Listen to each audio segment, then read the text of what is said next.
Hey everybody, welcome back to another episode of the Gough podcast and audio experience. Today we have a very special episode, another Paul Meets, a very special clinic owner from San Jose. I've got an incredible story to share with you today. We're going to dive deep into the life and times of the incredible Croft Castrell. We're going to talk about his business and how he's doing and the challenges, how he got started, lessons he's learned from running a business.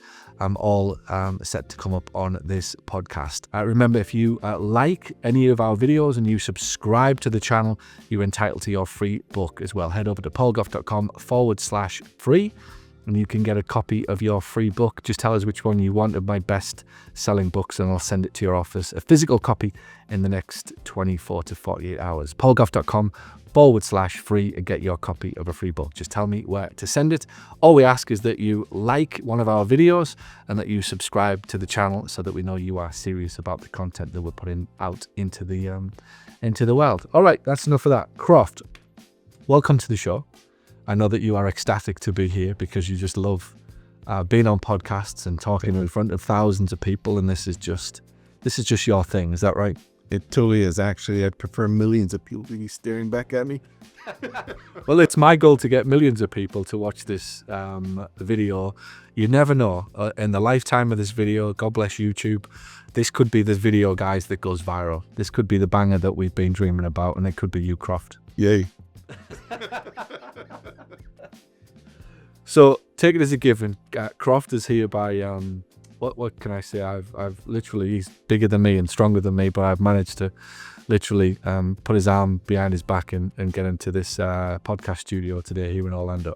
We've spent the day together and it's been a wonderful day. I've had a great day today, and I think we'll end up talking about some of the things that we have spoken about you and your business and where you're headed. But I think a good place to start is just tell us a little bit about your story, your business. How did we get started? How did we get started? I can say that I'm a recovering accountant. Okay. So you must be good at KPIs and metric and cash flow forecasting. Reluctantly. Yes, you'll be one of the rare clinic owners that knows their numbers. Is that true? Not necessarily. I avoided it like the plague. Too busy. Too busy working with clients. You know, I'm busy constantly. You can ask my family. I'm rarely there, so I'm mostly in the office. I'm gonna tell them they know where to find me.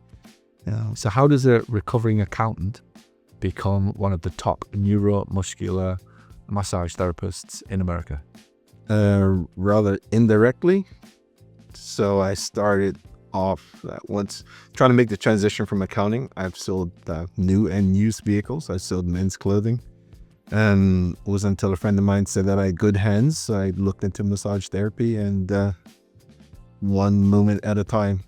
We went from just learning basic massage to externing at Stanford University in the athletic room and working with their student athletes. And I just basically built my techniques based on that, working on people fully clothed on the table and doing what's necessary. Yeah. And just fine-tuning my techniques to the clients that actually appreciated, what I did and who I was. So when did you actually start the business? Tell me what your first premise is. First premises, actually, it was a really nice corner office. Yep. With beautiful windows around it. $1,000 a month, and had no clients. So it was a little stressful. And you started at a really good time, from what I can gather as well. Well, okay, I was going way back to the original one. The original one. When I had gotten tired of going in other people's offices, I decided to open up my own premises, and I started that in March 2020. Perfect time to start a business, just in time to shut it down. COVID came along in the best country or best state to be in, California, when COVID comes along. Yeah, so you should have opened it up in Florida. You could have done what you wanted in Florida. Did we get COVID? COVID didn't even come to Florida by our door, so I don't think it. I remember reading about it on Twitter once, but I don't really remember. It was just a rumor out here. The hurricanes took it with it. Anyway, back to the story. So we've opened up a brand new premises the day after the country gets shut down. What happened next? Yeah. Just taking one day at a time. We were working outside I was working outside for the longest while. Yeah. then around November, things started to pick back up. What did you think? Did you think that was it for the business? Did you think you'd recover? I don't think like that. I just think, what do I have to do next? Yeah. And so just thinking that way of seeing one client after the next, and the next client, and as far as we can keep the doors open, I was just keeping on going. What do you think brought those clients to you then? You've got the business now. How did you get those early clients? What was it? Just doing the right thing, one moment at a time. Working with one client at a time. I worked at a few health clubs. I've worked at Google, and people were getting to know me. Yeah. And people were telling other people. It's as simple as that. It really wasn't doing much advertising. I had a website, which I built myself. Everything I did with the business, I built myself. I built the marketing around it. Right now, it's just way too much for me to handle. I'll ask again, because I often do ask this question. What do you think built the early caseload, if you like? And I don't always think people know exactly what it is that they're selling in the first few years. And I think as we were talking today, let me ask you again. What do you think that they bought? What did you do well? What was it that caused you to get that caseload to get full in the first place? The specific, that first comes to my mind right now is more of I was focused on what the client needed, and tailoring everything that I learned to that client. And of course, I'm funny as hell sometimes when I'm not having millions of people stare at me. So I think one of my strengths is one-on-one. That's pretty great. Yeah. Like if I tell that random dad joke, and that works pretty well as well.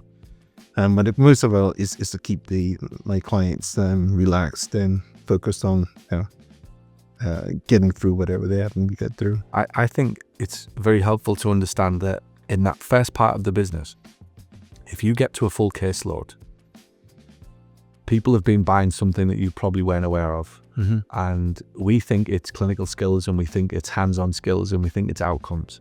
But there are lots of physios who are clinically competent, let's say it, but they don't have full caseloads, right? I don't think I know now from 10 years of doing this with clients and 10 years of doing it for myself and hiring dozens and dozens of physios. In the end, what the client is buying is confidence, is charisma, is sincerity, is certainty. They're buying into your body language, your eye contact, all of these things that you must have in abundance at the start to get the caseload full. And as we talked about today, that's going to get you to a certain point. Mm-hmm. That's going to get you to your caseload full. And Croft goes from naught to, I'll make this up, just $300,000 because of Croft and everything that he's good at. Yes, he's good clinically, but he has to have the people skills and all of those other things that we've been speaking about today. The money that gets made after that, that's when Croft has to almost reinvent himself and become a business owner. And it's about leadership and people's and skills and organizational chart and KPIs and all of these things. So if I'm able to get to 25 grand a month, it's because of me and my reputation, my people skills. But if I'm trying to get from 25 to say 80 grand, that's going to be because of Croft 2.0 and the business and the machine that he builds. So with that in mind, tell me about some of the challenges that you experienced around about $25,000 to $30,000 a month in your practice. Biggest part is that spending all my time in the practice. So I'll be leaving I'll be taking my little girl to school, and then we'll be seeing her till the next morning. Or if it's the particular day her mom takes her to school, and then I go pick her up from school and bring her back to the office. So family time is, suffers because of it. Because you're in the treatment room. Because I'm in the treatment room all day. Yeah. Doing nothing else but treating clients. And it's a really, really difficult to sustain. But wasn't that the dream, to have a full caseload and treat patients all day every day? It was up until a point. Yeah, definitely. But the reason why I was there is to build more and allow more time that I can spend with my family. Yeah. That was, the dream of it at the very beginning. And the more time went by, the less time I was able to spend with my family. What was the original driver then for you to start the business? Then my eldest daughter was in her teens, and it was just her and I I wanted to be able to spend that time, be able to be there when she needed me, be able to have the flexibility in my schedule. Now I've got no flexibility in my schedule. I'm coming out here to see you because I said to hell with it, taking these 3 days off and closing my eyes. But what happens is in the clinic right now and plan for the future. What about your personal drive then? So we always have that external drive for the kids. I hear that a lot. And I'm guilty of that. And I'll say, look, I wanted the freedom, the flexibility and school time and like tonight, swimming and basketball and wherever they are. Tennis, I think one of them starting tonight. Yeah, I want to be there for that. But there's always a deeper personal drive or motivation as well. Just dig into that a little bit for me. Tell me, what was there anything there for you for that where you wanted to be successful, or just it was you want to be better than others? You might even need to tell us about your bodybuilding. I can't believe that there's not something in you that just didn't aspire to be the best at whatever it is that you were doing. If you've already been Mr. Bermuda 2 years on the trot, by the way, I think that's amazing. Well, that was a long time ago in the place far. It's still who you are, though. That might be true, but it's still in you. That's who you are. Is who you are. Your character, your DNA, your work ethic. That's obviously a habit or a trait that you've got, and it looks to me like you've applied that to business. So tell me a little bit more about Croft's personal. There must have been something about that business other than just flexibility. I think that's the surface level for business owners. I always like to scratch below and see what's there. You're scratching, aren't you? I feel you scratching, and I don't know if I really want to go there, but it's hard when you have to fight for everything that you get, and the fear of failure is arresting anything at all. Every interaction with every client is sort of a rehashing of the scene of a long time ago. Yeah. And no, I'm not going to cry about it. So we're just going to take it one step at a time. But it's not as simple as, just, it's not a job. Yeah. It's something that I struggle with on a daily basis in order to get past these issues that stem from childhood. Yeah. And I'm dealing with them one day at a time, but each client helps. I think it's important, and we all have them, and we don't have to go any deeper into that. And I think it's just important for people to understand, who watch and listen, and that's why I like to do this. That we all think we're on our own when it comes to our demons or our issues with family, or even just ourselves, whatever way you want to call it, whether it's a family issue or it's how we perceive the family issue, or it's just the demons that we've got happening happening within us, if you like. What you tend to find with the business owner, that's where I was scratching for, is they've got this personal quest to prove, and we all have our story, whether it's a dad or a mother or a brother or a famous somebody in your family that you were overlooked, or it's a sister that was cleverer than you, quote unquote, whatever. We've all got that story, and nearly always what happens, I find, is the business owner uses the business success as like a surrogate drug or a path to recognition and a little bit of approval from somebody, whether it's the mother, the father, themselves, the wife, the husband, whoever, the kids even, to say, look, I am good, I am successful, and I can do this better, and we've got that in us, and that's our nature, and it's equally our vulnerable side. But I don't think the rest of the world really understands that as a business owner, you've got this vulnerability to you because of something, a lack of something, love, or a presence of somebody in your life, and it's painful, it's not nice. And we use the business often as a mask, as a shield to cover that up. And often, and I can speak from my own past experience, you touched on it, but I'll speak to my own, where when there's something lacking, there's something missing there, you think, right, I can fill that vacuum with success. So if I don't have it over here, if I haven't had something, or that there's a lack of love or lack of attention or lack of just affection or whatever it'll be, right, that unites us, all as business owners, we've lacked something. We go over here, a vacuum's been created, and it's, if I go over here and build a successful business, well, now I am worthy, and now I am a success, and now I am lovable, and now I am, somebody that isn't this person that my parents or whoever gave me a label years ago thinks I am. And that, to me, is what I've loved about getting to know business owners, is you realize the community that you're part of, we're all the same. We've all got a different story, right? There's a different character, in it, essentially, but the start and the ending is the same. The business thing comes along and there's something in me that goes, I can do that better. But then if I'm not careful 2 years in, it's like, actually, this became a cover-up for my insecurities. Paul goes out and builds a successful business over a 15-hour-a-day, 16-hour-a-day, 5, 8 year, 10-year window. Nobody sees him for 10 years. Oh shit, but look at him, he's successful. He must be good in his life. He must be happy. And then you're like, oh shit, if you're lucky, you realize one day that was a cover-up. And that's the pivot that needs to happen. So tell me what is next. What's going on next in the business then? What does the future look like? We've got 3 staff at the minute and an admin. What's the future look like? What's your aspiration? I'm looking to have full-time employees, and that would help get buy-in from them as well into what we're trying to achieve here. Yeah, because it's a challenge for you, isn't it? With the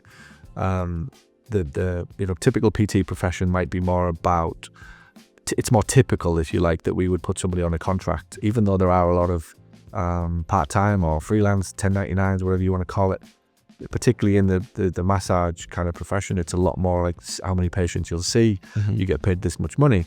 But that's probably also causing a little bit of the let's call it the flightiness of some of the staff who leave after months because they want some certainty. Or when you have new employees come on board and they don't see that sort of stability there, and they bail as well.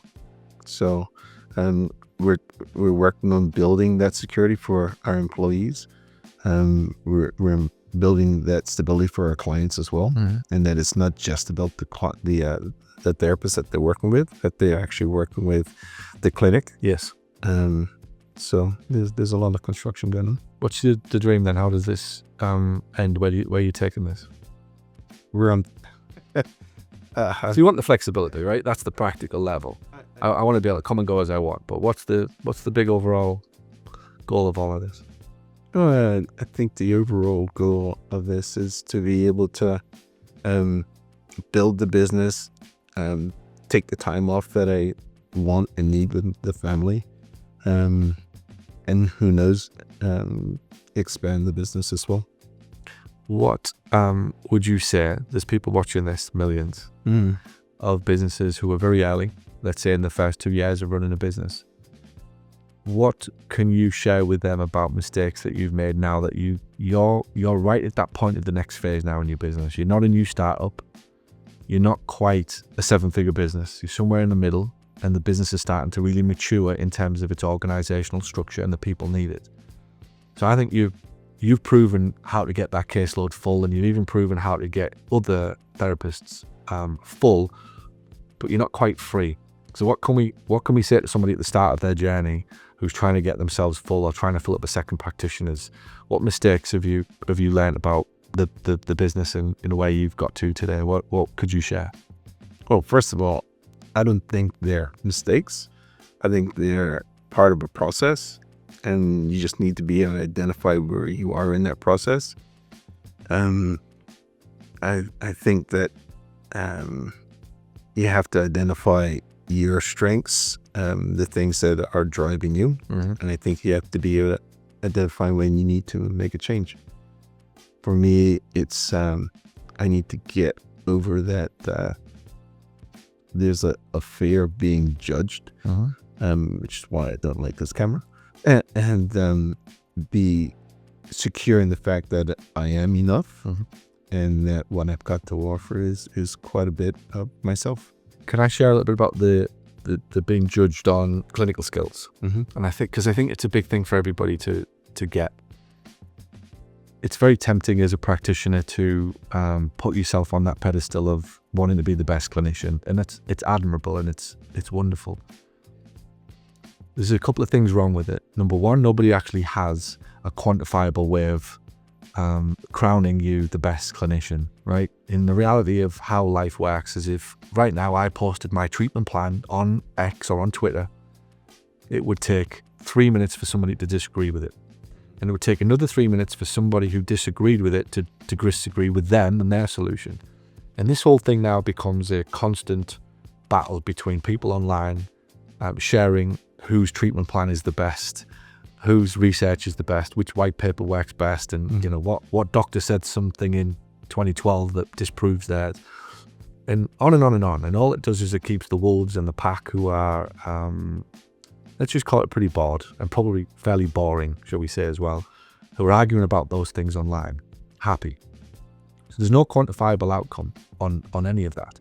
But the second point, I think, and I hope you really take this from me after today, even if you were the best clinician, is that definitely the best path to the best quality of life? No.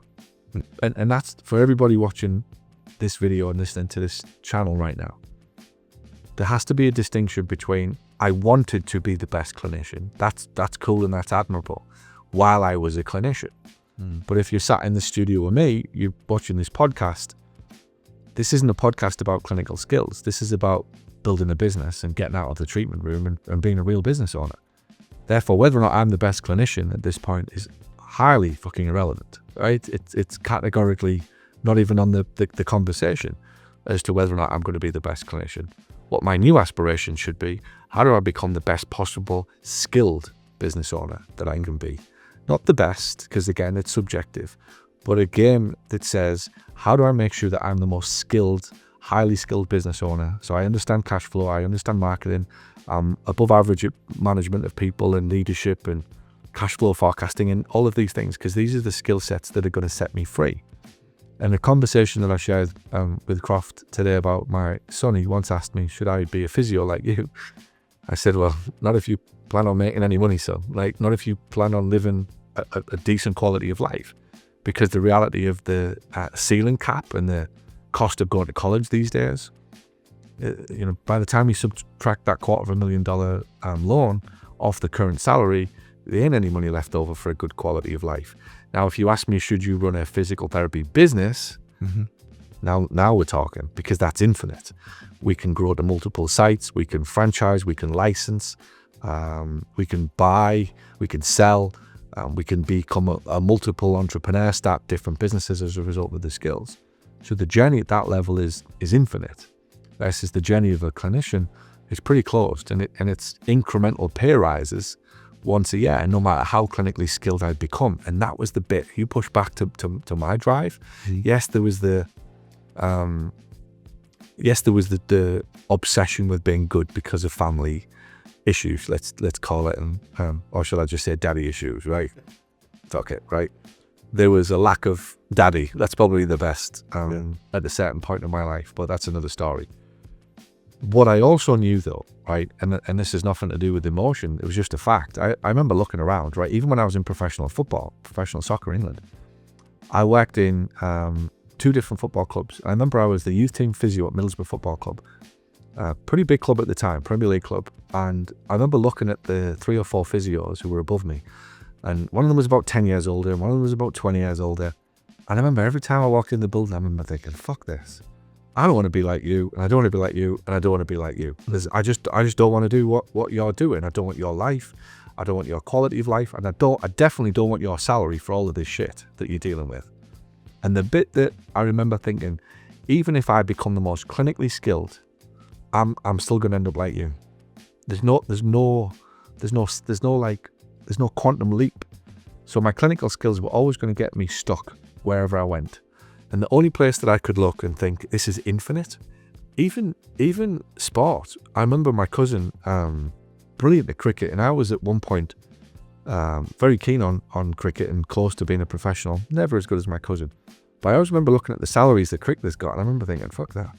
Like, there's no quality of life there either. Like, there's no, and it wasn't always about the money, but it was just that if I'm going to have to give up all of this and do all of this and go learn to be the best at cricket or the best at physio, I want the best in the world's money. Do you get me? Yeah. So it was a different mindset from everywhere I looked, there was a ceiling for something. Even if I put all my heart and soul into being a professional cricketer, there was a salary cap. If I put my heart and soul into being a clinician, there was a salary cap.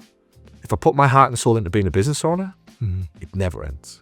It's absolutely infinite. It really only ends when I decide I've had enough and I can't be bothered to go learn or risk or invest or take that next leap or whatever it will be. And that's why I'm so passionate about business ownership.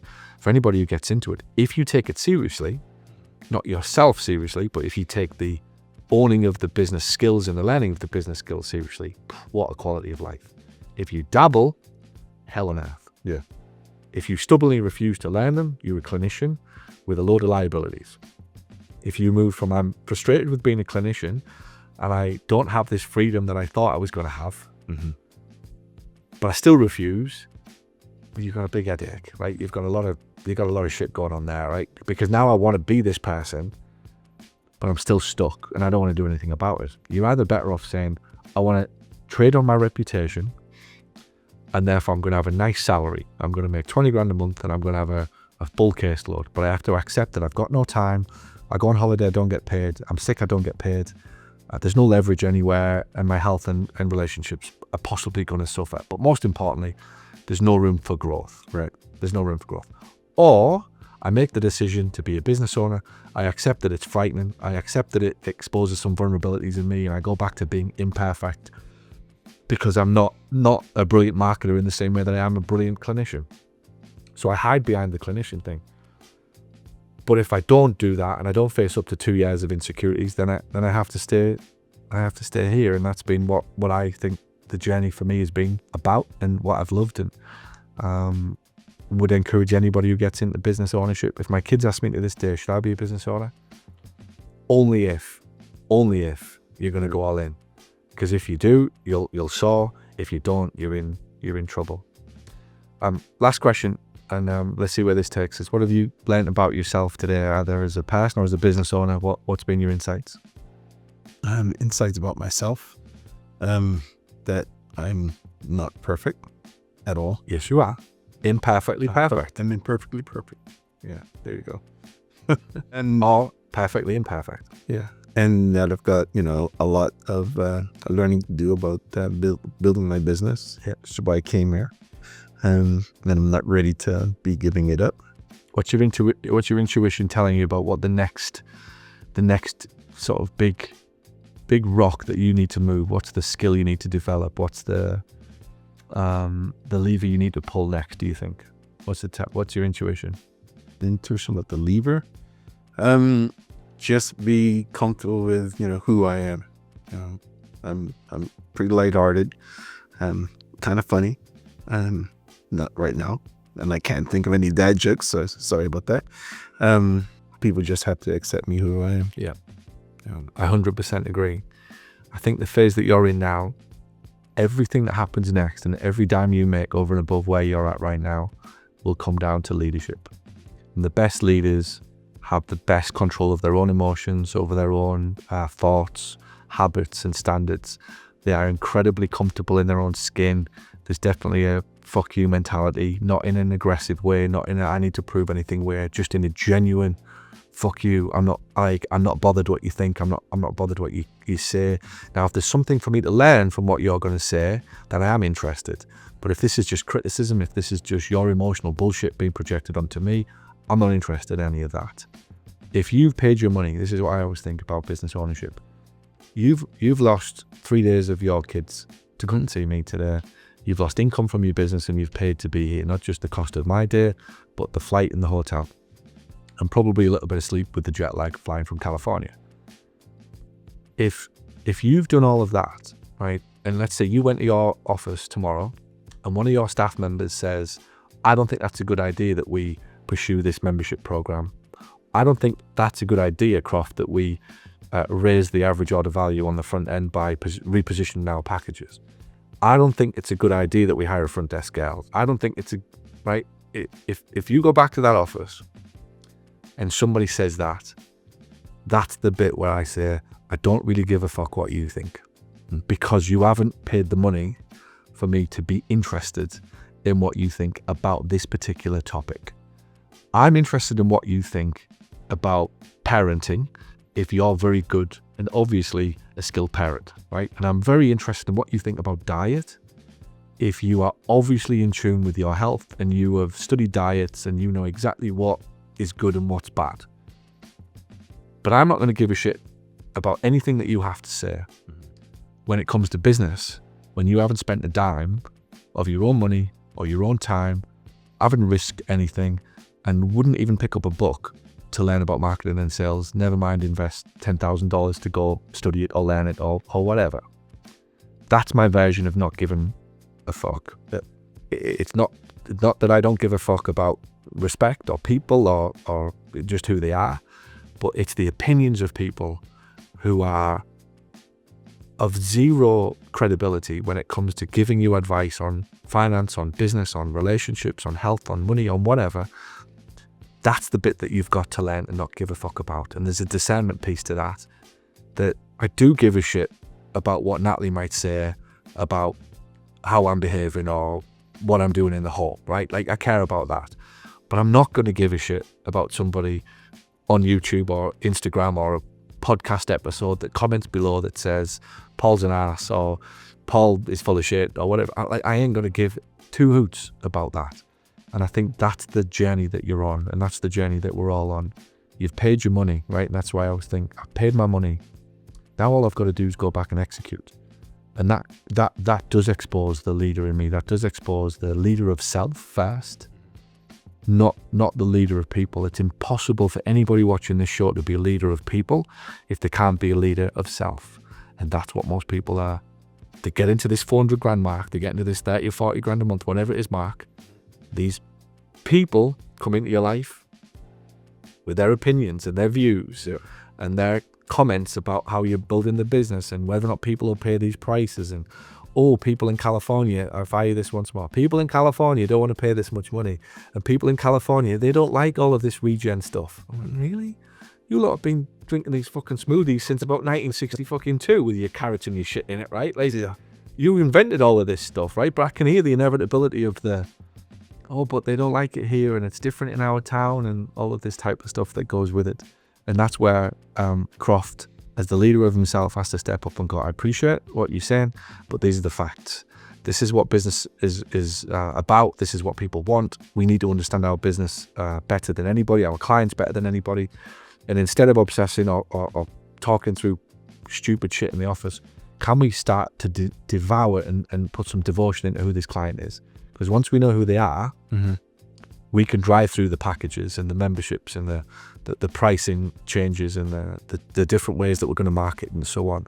But I can only do that if I'm a strong leader, and I can only do that if I'm comfortable in who I am. And that's why a lot of the conversations with elite level business owners where you're at now, and you are, don't underestimate what you're achieving, is about you being mind strong. People talk about mind strength and mindset. I was trying to talk about mind strength, having that mindset and mind strength, but that level of discernment, just to know, am I being too hot-headed here? I could be hot-headed in certain environments and get away with it. But if I come in my office, I've got to be very clear about what the direction is that we're headed, and equally conscious of how even some of the staff might interpret the decisions that I'm making. Doesn't mean that they're not right. It means that they don't understand the perspective that I've, let's say, paid for as a result of coaching or study or whatever it is.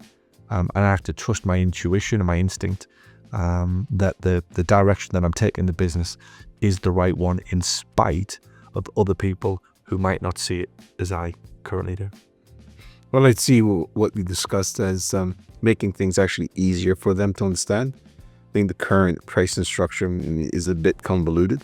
So I think it will go well. Can you remember the phrase I used earlier today? No. Confused buyers buy nothing. Okay. Confused staff sells nothing. Confused business owners Do nothing. do nothing. That sums up 99% of businesses. The marketing's confusing. The wrong message, the wrong promise. That Facebook ad doesn't resonate with anybody. They're confused. I don't know what you want me to do, so I'll skip. Confused staff. You're asking me to sell these packages, Croft. You're asking me to sell these memberships. You're asking me to sell this red light thing and this shockwave thing, and you've got these 16 different versions of this regen thing. Like, what do you want me to do? It's easier for me to say nobody wants to buy this, Croft, than for me to say, Croft, I'm confused, because they're just as fucking insecure as we are, right? That's the news flash. Yeah. The staff person who goes, I'm confused, is very rare. The staff person who goes, I don't like this. I don't think our customers will buy this. I don't think this will work around here. That's much easier than saying I'm confused. But the reality for most staff is they are confused because the business owner hasn't come along and gone, this is the simple way to explain these packages to our clients. If you're tired, fatigued, memory loss, foggy, frustrated as hell, you need to do this. If you've suffered for less than 3 months, buy this one. If you've suffered for more than 3 months, buy this one. The business owner doesn't do that, and that's what's causing the frustrations. And the business owner who's got no clarity and is confused, what do I want? Why am I here now? I wanted freedom, but I'm going to have to work a little bit harder to get it. That's a head fuck. Mm-hmm. I'm going to have to go, like, the reality is for your next year or two, there might be a little bit more complexity because people come into your life. But then I get to 7 or 8 staff and I'm free. If I stay at 4 or 5 staff, I'm stuck. Mm-hmm. But to get to 8 staff, there's a little bit more complexity. So do I really want that? Right? What is it? Lombardi said, it's hard to be aggressive when you're confused. It's hard to be aggressive when you're confused. So as a business owner, if I'm confused, which is very easy if I don't have business skills, life's got the better of me, kids want me, staff are all over me, news is bad, family's got expectations of me, I need to be here and there and everywhere, I'm going to be very confused, and therefore I can't come in and make what I would call aggressive decisions around my pricing, around my hiring, around my firing, around my marketing. At this point now, we have to exclude some clients. Never mind go find more. You have to exclude, and we need to go find 2. There's two types of client in your office. We need to do a good job of finding them 2, and the other 3 or 4, the ingrown toenail, they ain't coming in the office, right? The guy with the ingrown toenail or the ankle sprain, he ain't spending $3,000 or $4,000 and joining memberships. But that guy in his 40s, tired, frustrated, living within himself, worried that he might not have the energy for his wife or his kids, he's coming in and spending $4,000 or $5,000 with you. Very, very different. Enjoyed it? Awesome. How do you think you did? Terrible. I think you did amazing. I think you should start we should have the Croft C podcast. I'd like to see that's your I can see that. your goal. My goal for you by the next 6 months. Can we set him up with the tech? Yeah, absolutely. Please. Castrell. Yeah. I want to come to your San Jose office and be in your podcast. Okay, cool. No, it's the Croft C. That's what we should call it. The Paul G podcast. That could be the brand. We'll even let him have the signature. Cool. I think you did amazing. Well done. Okay. Thank you. All right, good man. Thank you. All right. Thanks for watching the show. I hope you've enjoyed it. If you haven't already, head over to paulgough.com/free. Get your free copy of the book. All we ask is that you like and subscribe to the channel. We'll send you a free book to your office in the next few days. Tune in next time for another episode of Paul Meets. I'll bring you another inspiring story or person from the global practice owner community. We'll see you again very, very soon. Hey, this is Paul Gough. Thanks for watching. If you like my content, be sure to subscribe to the channel. And if you're looking for even more, be sure to head over to Amazon and you can find my 7 best-selling books for physical therapists in private practice. Head over to Amazon and find me now.